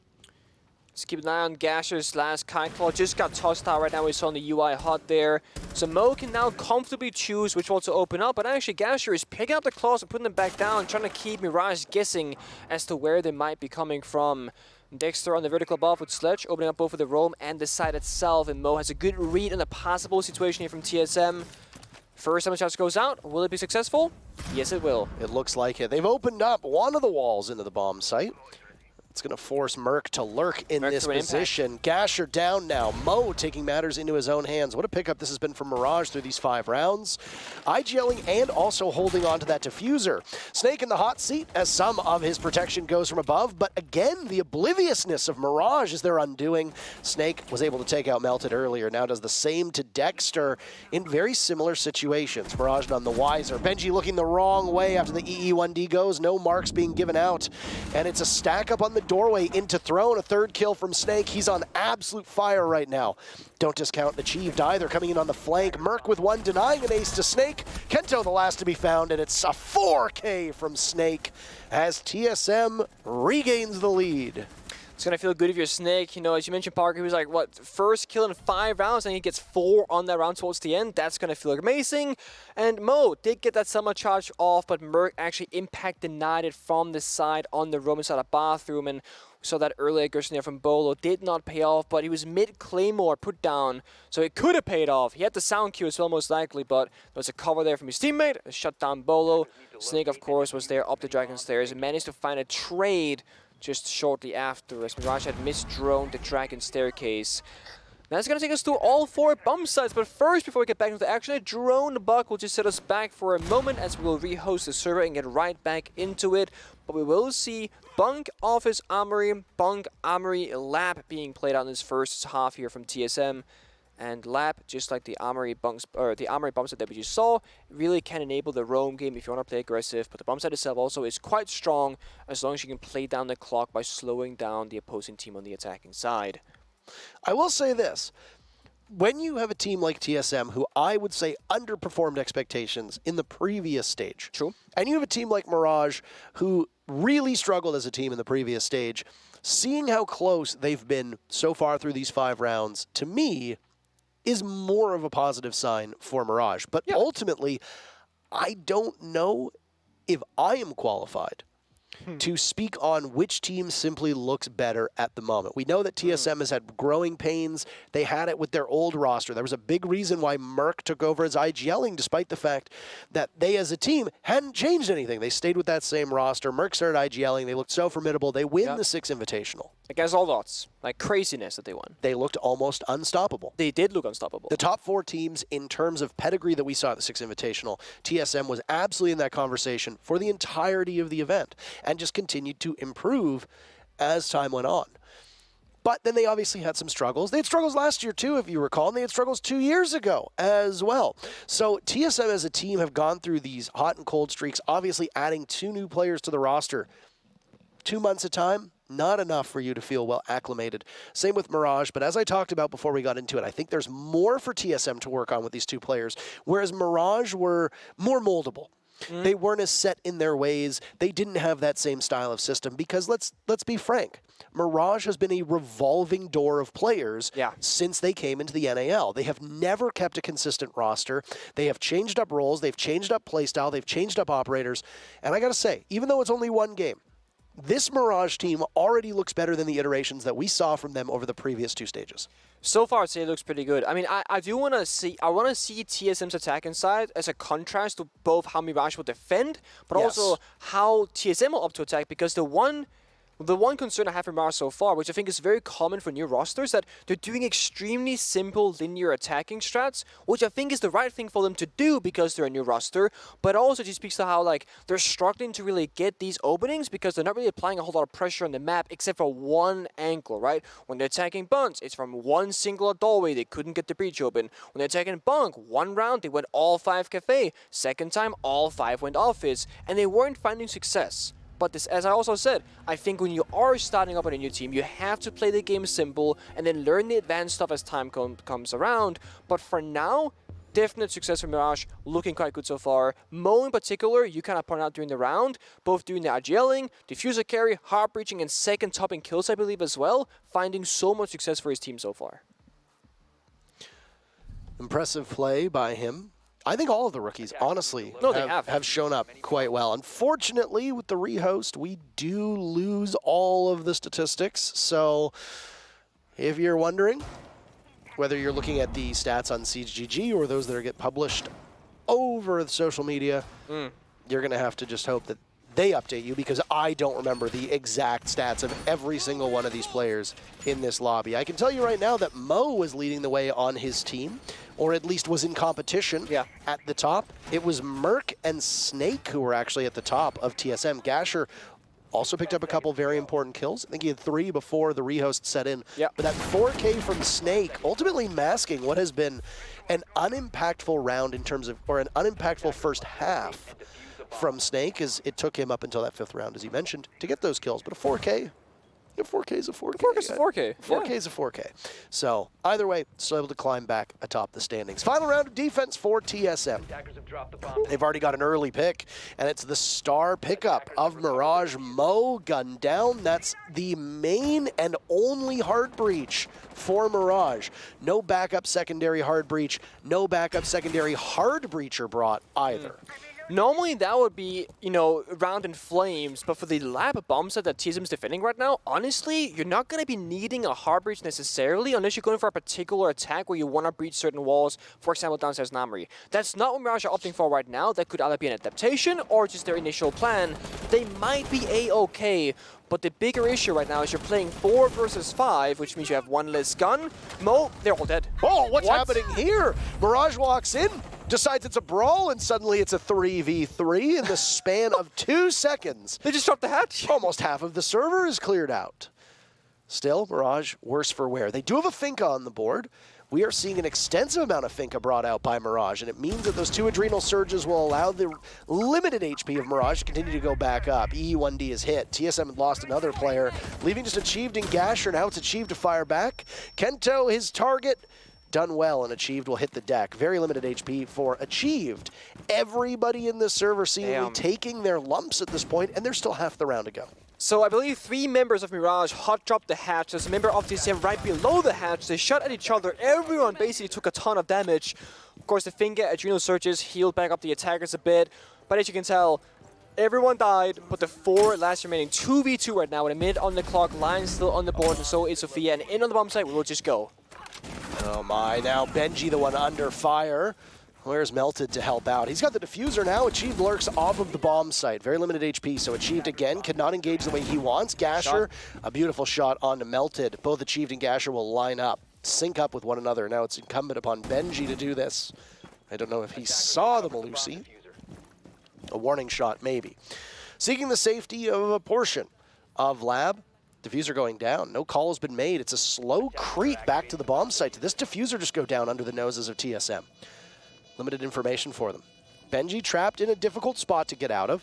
An easy pinch for TSM if they decide to prioritize the bathroom for Achieved. Just dancing around the corner. Benji sees one, engages again, but he loses the gunfight to Gasher. Tough go of it for Benji, and plenty of time for TSM to get the disable. Meaning TSM take the first half 4-2. They do. A lot of people have been asking my opinion on like Gasher to TSM and Snake on TSM. I always said like Snake, like most other people, I feel like there's a lot of confidence and like he will be a formidable player. At the very least, there's a good chance for it. I wasn't sold on Gasher, but I also said I want to see him play first before I fully judge him. And so far in these first 6 rounds, I will say Gasher is impressing me with his decision making on the server, on the map, and how he approaches these fights. Not overswinging, not being unnecessarily aggressive. He's taking his time, making the right decisions. All right, so that's the first half in the books. Let's go through as we do the tale of the tapes for those first 6 rounds. Obviously, you will notice, first and foremost, that there have only been about 1 death that's occurred for these players in the server. That's because there was a rehost after the 5th round. It means that, well, we're not going to have accurate statistics. Either way, the bomb sites that were played, all 4 bomb sites showed up. Bunks showed up twice, Throne showed up twice, Office just once, Lab showed up once. In terms of the defenders, obviously they took it 4-2. TSM only had a single round where they got the opening pick and held that advantage. And that was the final round that we just witnessed on that first half.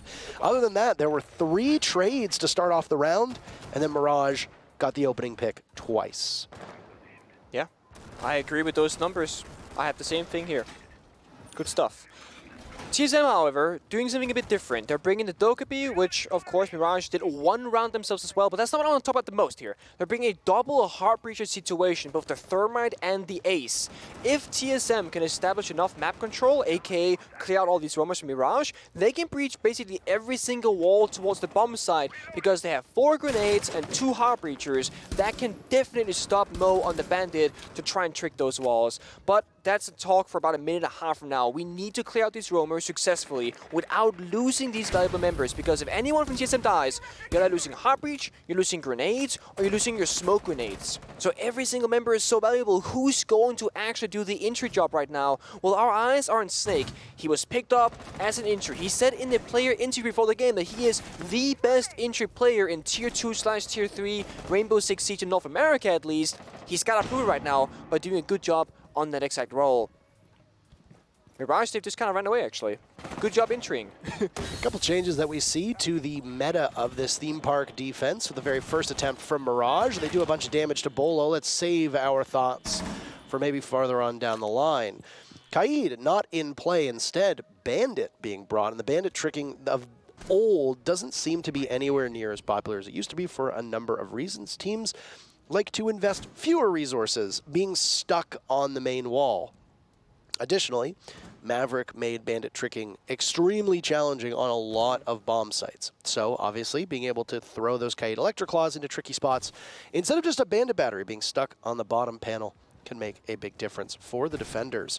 I do like that for TSM, they have brought back up Hard Breach here. That was something that caused problems for Mirage in the previous first half. But right now, there hasn't been a lot of Hard Breach happening. One of those Selma charges tossed out from Merc, but the focus seems to be on just the exterior of the bomb site. Lots of time being wasted right now with TSM maybe getting into position, but not exactly seeing where they're going other than Achieve doing some work above. Merc, the first casualty, Kento. The kill for Mirage with 30 seconds left, 9 players still in the lobby. Time is going to be an issue for TSM. They have yet to breach a wall. Sure, Snake finds the kills at Benji as well, 4v4, but they have no time to get rid of the bandit charges and find the wall too, so they got to find the kills and Achieve doing just that. Kento's eyes somewhere else because the sledge was clear as day above him and Achieved punishing the one player from Mirage, now giving TSM the advantage. The clock very much not on the side of TSM, so Mirage needs to take the engagement right directly to them. Mo, he's got a lineup. Look at what's going in. 1 kill, 2 kill, a third is there as well. Mo out-dueled by Achieved, who has to hop on the diffuser. Can Melted save the day? Snake watching in this direction, and there it is. The newest member, or one of the 2 newest members from TSM, making it count, stretching their lead, and the very first attack for TSM goes in their favor. What a steal of a round, what a heist that was. It's basically like 40 seconds left. It's a 4 versus 5 in favor of Mirage. Everything's against TSM. They have nades, they have smokes, they have flash streams, they don't have any walls opened up. They have no real vertical control on the bomb site either. No one's watching it. Achieved finds a kill. Snake found one right before that. Kento struggled inside this maintenance position. And then TSM said, smoke the door, run in through this door. And you see this? There's no holes in this soft wall between the Oryx and Mo on the Bandits. There's no real crossfire being established. That singular smoke grenade that blocked the double door pathway that at the final kill that just occurred, well, if that soft wall was opened up, Mo can stick in the corner, talk away, and you can let Oryx take the first confrontation, then establish that crossfire. It wasn't made, and therefore TSM, they just walk in and take a singular gunfight to their left, and they trade 3 members for 1. A timeout being called now by Mirage to try and get themselves back in this game. I feel like the praise that I gave to Mirage might have been a part of the old fabled caster curse. Because Mirage looked far more confident through those first 4 rounds than they have in the 3 rounds since. And I mean, that's the problem when you say things with such a small sample size, Nick. It's, you know, you look at the results today and you think, okay, great, you know, Parabellum's going to be the best team in the league. Look at how decisively they won their game against OXG, a team that consistently represents North America in the top 4. There's no way to make that prediction and actually be able to stick to it after 1 game. We won't really get a good lay of the land until about the 4th or 5th game in the stage, and we're just a couple weeks away from that. No, I think you're absolutely correct. And it's the same thing, like, also maps are different, right? Like, right now we're playing Theme Park, but how do these teams grab on a Clubhouse or Oregon? So there are so many different factors that play into this. And of course, consistency is what I would argue is the most valuable skill of all. To consistently play at the highest level successfully at Rainbow Six Siege is much more valuable than occasionally playing really good Rainbow Six Siege. Yeah. Early chances for Mirage looking like that's on the menu, especially this peek by Kento on Arcade Window. Bolo's in the proximity, but then decides, or in the vicinity, but then decides, nope, he'll go elsewhere. Again, you might be a little bit surprised to see how many suppressors are showing up, and that's because Suppressor's got a pretty big buff in the most recent patch. Yep, so silencers or suppressors used to make you do 15% less damage per bullet. That's gone. You do the same damage as any other attachment or no attachment. You do have a little bit more recoil, but that's about it. And at this level of play, we can handle most recoil, I would say. Some It is players. Some players. We saw Hyper earlier today have a bit of a whiff. Some difficulties. It happens sometimes. Of course, most importantly, it's an adjustment period, right? Yeah. Recalls are changed, you can now play suppressors, all these things. Once you get accustomed to it, it's gonna be okay. Dexter knows, has a premonition maybe, that there's one over by security, and he fires away, hoping for a pre-fire. As these players love their jiggle peaks, but he's not finding anything just yet. Losing the deployable shield, gadgetry tossed his way. This could be a position for Dexter to die off of. Mo has the cross long range, and he's used all of his toxic babes with still half of the round to go. Not ideal timing, but if you're Mirage, you're hoping that that utility that you're disposing of right now is being done to help the anchors on the bomb site. Benji, the first pick, it's on to Merc. Merc has been a hot hand for TSM. And very similar to what we saw at a Mirage this time around, TSM is running a single Heart Breacher. And that's the first casualty for TSM. A damning position to be in on this Bunk's bomb site. And it is. I mean, Dexter somehow still alive despite being stuck in this position the entirety of the round, but he gets the kill and he gets out. They do, of course, have a spare reinforcements who want to use it, but I don't think they think they're safe enough to do so. And TSM, they gotta try and hold on and hope that Mirage will swing them, because right now Mirage can do absolutely nothing but stay in their corners, and they should be a-okay. TSM, they gotta make the first move. The timeout seemingly working out well to settle Mirage down and make them far more comfortable here. There's a missed opportunity just a couple seconds ago onto Dexter, who got away freely. TSM have cleared out this office and initiation part of the map where you'll oftentimes see a bomb site, but those two bombs are instead nestled in bunks and daycare. So Mirage don't need to necessarily watch the other portion of the map. They just need to focus on the bomb site now. TSM wounded. Only 3 players to all 5 for Mirage, and the timer continues to tick away. There's Snake down for the count, and it's a flawless round for TSM. Mid-sentence, the final 3 players for TSM walk to their demise. Indeed, flawless round. Mirage come on top. And Merc falling early on the ace, I don't think that's necessarily like a massive issue for TSM, because it's not like those walls being opened up would have changed a whole lot, but it comes down to trading efficiently and getting those kills. And Dexter was stuck in a position that TSM was very much aware about very early on. They got the shield cleared, they droned him, and they had 2 members challenging security. Dexter somehow gets just allowed to remain alive in that position despite TSM bringing the nades, that flashbangs, and Dexter even gets a kill, then gets away scot-free, and then gets back towards the bomb side.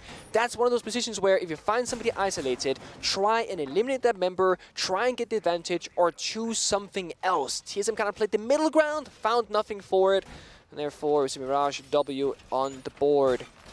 They're going to go downstairs once again to that Armory Throne defense. They got the hatch opened up so they can play more aggressively above and fall back quicker towards the bomb site if TSM were to go for a rush. Last time TSM, they brought double hot breach, yet they didn't open up a single wall. This time they are bringing a singular hot breach, and also with the assistance of Jackal. So TSM clearly favoring the roam clear here, recognizing that, yes, Mirage are gonna be aggressive, we gotta try and peel them off the map, hopefully get a kill or 2, and then make that bomb site attack a little bit easier. And Dexter, with an early try of a spawn peek, does a bit of damage towards Bolo, but no kill. Both of these teams have liked to take the fight to the attackers on defense, once again going off of a very hyper-aggressive style of defense that has been quite popular, actually, since I would argue W7M popularized it many stages ago, playing offense on defense. Yep, I mean with the previous meta as well, Okay, Snake hops right into the bathroom, guns down Benji. A second could have been found, but just like that, Snake is in and Snake is out. Merc a kill on Mo, leaving TSM in a bigger advantage than he found them on that first pick onto Benji. 5v3, 1 minute off the clock. That right there is basically what we call like phantom pressure in competitive play, where you're just opening up a door and a window and a hatch everywhere across the map, and as a defender you're spread so thin you have no idea where the actual pressure of players are coming from, and that allows Snake and Merc just jump in the window, get 1 kill each, and get a bit of map control as well. But again, phantom pressure. Where are they attacking from? Where are they? Drones everywhere, windows open everywhere. Dexter under so much pressure right now. Well, there's another to fall. Kento down for the count. TSM can taste match point at this moment. But Melted's got a nice shot onto Merc, denying a flawless round for TSM, as TSM had been at the wrong side of the flawless previously. More work to be done for Mirage to try and narrow these numbers. Thankfully for the defenders, you've got time. The attackers, though, it definitely benefits more. Dexter finished off. Melted in a 1v4. Again, the birthday boy himself. He's plagued by those tech issues earlier on as he settled the nerves down. Can he capitalize off of a couple isolated picks? He sees one on top of Dragon, but his position's been given away, and he knows that there's no way to get out from his current spot behind the throne. He loses some of the wall, and Split as well will have a player focusing on that. Before they rotate around, Diffuser going down in a position that Melted just simply can't get to. Instead, there's 2 sets of eyes, all looking in the same direction. And Melted will have to contend with the timer. How many can he pick off before being rightfully dropped? The answer, 0. Bolo himself, the final kill, and it pushes TSM to match point. That round was basically 5 roamers from the defenders against the 5 roam clearers from the attack. I mean, TSM obviously did not realize this, but there was no one from Mirage on the bomb side for a full minute in the midst of that round, up until Oryx, of course, got back towards the bomb side. And TSM honestly didn't quite need to know that, because they had so much map control early on from both Merc and Snake, finding those kills each, that allowed them to just kind of keep up the pace, keep droning it, keep figuring out where is Dexter, where is Benji, then isolate those members, and they did just that, and they found those kills, and that's forced us onto match point now. Mirage backs against the wall, are going downstairs into the lab bomb site, where they bring both the castle and the Frost to try and help the bomb site in case a rush comes out, while still enabling themselves to be offensive on the roam game by bringing secondary shotgun castle, secondary shotgun alibi, and bringing a primary shotgun and smoke. I mean, we even go the way. They even got a Frost secondary shotgun. A lot of rotates, a lot of verticality, a lot of dynamic play on this bomb site that really allows you to shape it in however way you choose. Which Challenger League rookies do you prefer? Snake and Gasher or Dexter and Mo Hesse? Well, the question is TSM. TSM wins every poll until we subverted our expectations that one time. And we said, who do you think is going to lose? Yeah. And then the TSM fans still voted for TSM. Bravo. They're like, we're not going to lose this vote, even though they kind of lost it by voting. A Twitter That's poll. a tricky one. You want to know how to throw TSM fans off their stride. It's a Twitter poll. But either way, there goes one of the Goyo canisters that was on top, or rather, that goes one of the castle barricades. That confused me for a second there. I thought so it's the new dog the logo, castle, right? The Castle Elite animation has this like red dog logo on it. Yes, it looked like a Goyo canister. And I was like, wait a minute. I was like, I don't see a Goyo, so what was that? Yes, Castle Elite is in the game now, by the way. You can go purchase it if you so choose. Trip me up for just a second. I'd seen it before, but it never really like clued in. Oh my goodness, what a shot by Merc. The master of the good night himself takes out Dexter. Merc is same old, because Merc is either the winning factor of TSM early on or the losing factor now. He gets in all the opening kills on both aspects of it, or both sides of it rather. So is Kento right now under fire, so is Mo, and TSM fighting all fronts. Melted with bad timing with a canister in his hand, but gets saved by the shield. He stays alive for now. Melted still in this position by the cafe door. A shield that saved him persisting. 2 ADSs that have now regenerated their charges and can easily catch anything thrown or shot their way.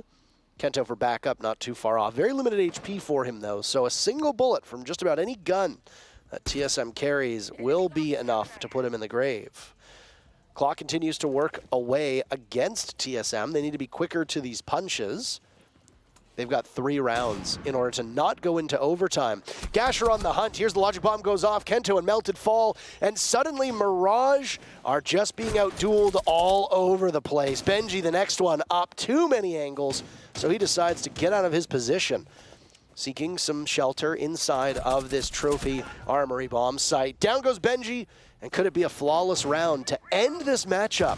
Mo, one of the two new players from Mirage, will need to keep his team in it, or else TSM takes all of the glory for themselves. He's got some spam marks, no flawless to be done. Mo takes down at least one in the process, and then will fire blindly and helplessly through the ground before it's Snake, TSM's own newest member, to seal the deal. All the points for TSM as they get this one done relatively quickly. 7-3 in favor of TSM as they pick up their first win of Stage 3. And also their first team victory in 9 months, basically, at least since Stage 1 started, however long that's been at this point. Good job for them. Mirage, they had moments of success, moments of greatness on the first couple of rounds, but then once TSM kind of came back into it after that tech pause and whatnot, it was kind of a different story. And of course, the side swap, when TSM got into the attack, they just started doing really good with that phantom pressure, finding opening kills, and finding more stable rounds for themselves. Well, an impressive debut from all 4 of the players, to be frank. It isn't easy to jump up from Tier 2 all the way to Tier 1, especially on teams that have their own separate set of challenges. And I think that is fair to say for both Mirage and TSM. There's a lot of work that they need to do for a variety of reasons. That said, that's our third matchup of the day in the books. We still have 2 more to go. Sit tight. We'll come back with more of our very first play day here in NAL Stage 3.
I'm on the rail, I wrap it, I bag it, I pack it for sale. Got feeling on speed out, hit me to chill. I give it a thrill, I put it on film. Facade get applaud, that ain't real. Come to my section and flex, we can tell. I got a show where she dipping them nails. I'm flipping my L's, I know they can tell. I did it too major, they hit me for favors. Been him since the cable was cut in the cradle. What's up, only right that I do it. Colossal until I'm a boss, so they want me to fail. Look, we prevail. I'm on your tail. Know that they talking, they telling them tales. Just know how to tell that for the sales. Hey, they talk like they got it, but they need to stop it. I'm leading with logic, my heartbeat is frosted. I seen it, got optics I needed from Shawty. She mean with the top and it's obvious. They need him a target, I'm dodging their darts, make 'em reach for the stars. I'm dumping, I'm forcing the pun off the runs. I'm moving with caution, I'm saucing my nigga is nothing. From nothing to something they'll never be. Tycooning, I'm Dre with the thizzle face. I'm nothing my section has ever seen. Run the ice so I'm...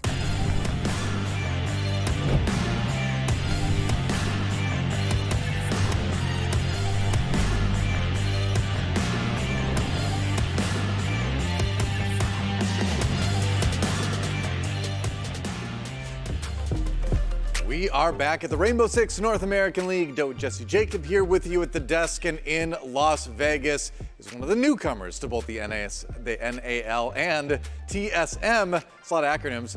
We got Snake standing by. Snake, hey, good to talk to you again. Saw you last week. Good to see you again after the match here today. Now, early on in this one, you had kind of a welcome to NAL moment where you went down early, but then you brought it back. So tell me, kind of walk me through your first NAL experience on stage. Well, I've been on a stage before, but the NAL setup was a little different.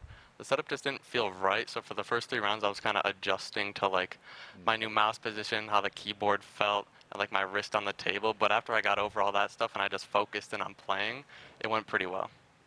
Cool. Snake, you're jumping from Vipers to TSM, and you're joining one of the most popular teams in all of Siege. The TSM fans, you know, we all know them. They're ride or die for their squads. Mm-hmm. You know, what kind of a welcome have you received from the TSM fans? What kind of interactions and reactions have you gotten from the new fans that I'm sure you've been adjusting to? It's been a great reaction. I mean, I've been getting a lot of DMs from people that I didn't even know. A lot of people following me just because I have the tag. It's pretty cool. But like a lot of people have been really nice to me now that I made it. So I know that switched up really fast. Like a really big thing that I know that they were trying to focus on specifically for this stage on TSM was communication. I know that I saw your manager came out. He had a really big message about how that was all meant to work. Do you think that that's gone as smoothly as you were hoping when you've been able to scrim along with this team? Do you think that today kind of went as expected on that front?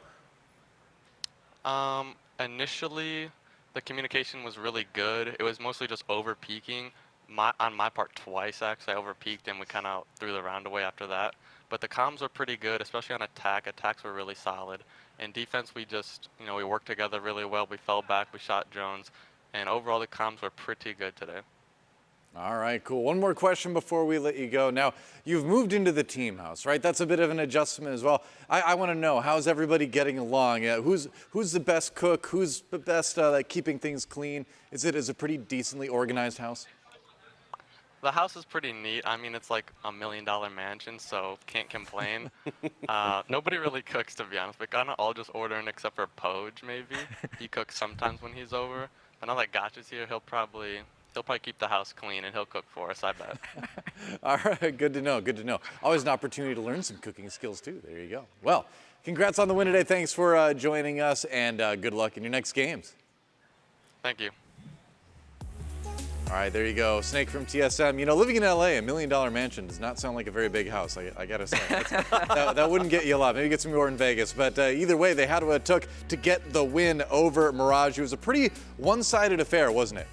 Yeah, it was. I mean, they might not be cooking at home, but they're cooking in the server. 7-3, dominant, especially after they kind of got their feet underneath them. Went down 2-1 and really did not slow down after they turned it around in round number 4. So beautiful to see. Gasher, the new player that we did not just talk to on TSM, top on the scoreboard for us, 10-6. Really strong performance from him. He played fantastically this game. Snake as well. I don't think there's any player on TSM that really didn't have a good performance. That's what you want to see from a team that is once again shooting to get back into relevancy for North America. Yeah, the problem for Mirage also comes down to when Melted was the one who had that massive tech pause at the beginning. Apparently he wasn't able to come back and have all of his equipment working at peak efficiency, so he was kind of fighting from behind. Even so, Mirage still managed to put 2 rounds up on attack, which puts them ahead, if only very briefly. But then on defense, the rhythm really never gets going. They have some times where they're all pinched back towards site. TSM deals with their utility setups pretty well. It's not even necessarily that it was that predictable, because I feel like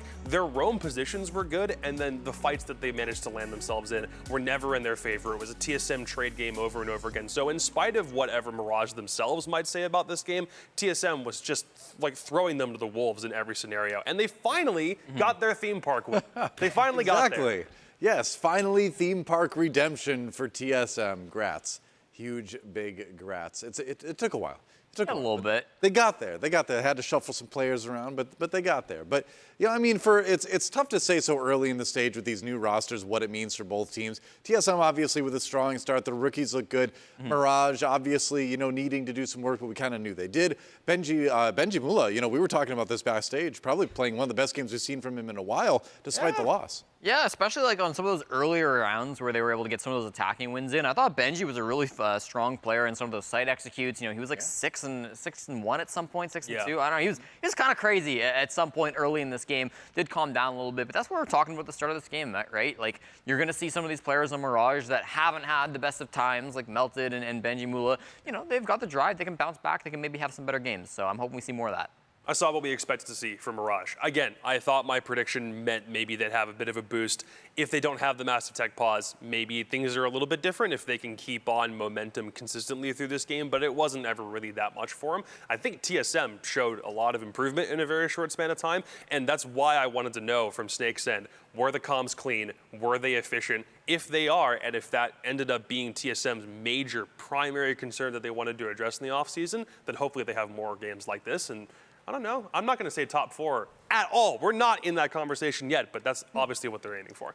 We got a lot more teams to watch play. A little bit less than half the league, I suppose. But it's day one, and I feel like we're almost back to day one, stage one, where we keep saying it's too early to really tell with these teams. I really don't want to beat that home, but you're not wrong. It's true. I mean, between the game changes, the roster changes, what else can you say? We got to see more. Speaking of things we want to see again, though, let's take a look at some replays. We're going to kind of put like 3 rounds together. Isn't that right? To show kind of Mirage some compositional things we want to talk about. So a lot of what we saw from the pushes from Mirage, especially in that second quarter, was that they were very even, right? This is going to be a 4v4 to start things off, and all 3 of these rounds will end up in an even man count push. But the one thing is the angles they're all coming from are very similar. It's all east side. Nobody's cafe. Nobody's upper arcade. Nobody's coming in even from the south here down in the break room.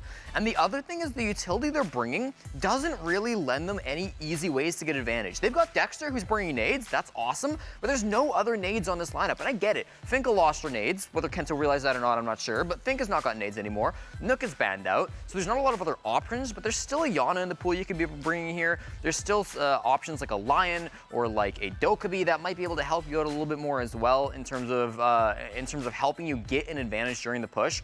But it felt like because of the fact that they're bringing a Finka and a Zofia on every single one of these attacks, they just don't have a real way to crack the site open to give themselves an advantage.